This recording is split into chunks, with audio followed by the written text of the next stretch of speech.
ഐക്യവേദിയുടെ സംസ്ഥാന വ്യാപകമായി നടക്കുന്ന ഹിന്ദു അവകാശ മുന്നേറ്റ യാത്ര എറണാകുളം ജില്ലയിലെ വിവിധ താലൂക്കുകളിലായി നടന്നു.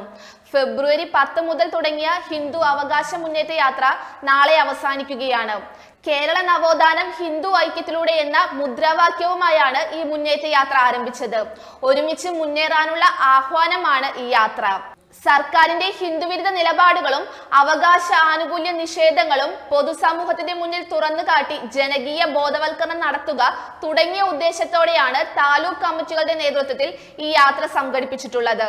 ഓരോ താലൂക്കുകളെയും കേന്ദ്രീകരിച്ചാണ് യാത്ര നടക്കുന്നത്. ഇന്ന് വൈപ്പിൻ താലൂക്കിലാണ് ഹിന്ദു അവകാശ മുന്നേറ്റ യാത്ര നടക്കുന്നത്. രാവിലെ 9 മണിക്ക് മുനമ്പത്ത് നിന്ന് ആരംഭിച്ച ഇന്നത്തെ യാത്ര വൈകുന്നേരം 6 മണിയോടുകൂടി വൈപ്പിനിൽ അവസാനിക്കും. സനാതനധർമ്മം സംരക്ഷിക്കുക, ക്ഷേത്രഭരണം സർക്കാരിൽ നിന്ന് മോചിപ്പിക്കുക, സാമൂഹ്യനീതി സംരക്ഷിക്കുക എന്നീ വിഷയങ്ങൾ ഉന്നയിച്ചാണ് അവകാശ മുന്നേറ്റ യാത്ര നടക്കുന്നത്.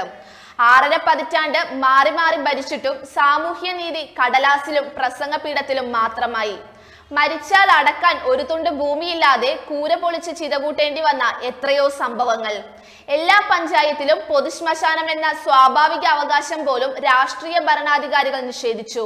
ജാതി പറഞ്ഞ് ഭിന്നിപ്പിച്ച് വിദ്വേഷം വളർത്തി കൊടി പിടിക്കാനും വോട്ട് കുത്താനുമുള്ള വെറും ആൾക്കൂട്ടമായി നമ്മൾ ഇനിയും നിന്നുകൊടുക്കണം. അത്തരത്തിലുള്ള എല്ലാ വിധേയത്വങ്ങളിൽ നിന്നും നാം സ്വാതന്ത്ര്യം പ്രഖ്യാപിക്കണം.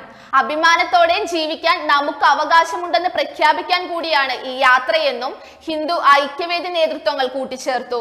ഹിന്ദു ഐക്യവേദി സംസ്ഥാന ജില്ലാ ഭാരവാഹികൾ, സന്യാസി ശ്രേഷ്ഠർ, ആധ്യാത്മിക ആചാര്യന്മാർ, സമുദായ സംഘടനാ നേതാക്കൾ, പ്രമുഖ ഹൈന്ദവ സംഘടനാ നേതാക്കളും ഹിന്ദു അവകാശ മുന്നേറ്റ യാത്രയ്ക്ക് നേതൃത്വം നൽകി. You are watching India's first NGO television, Malanad TV India.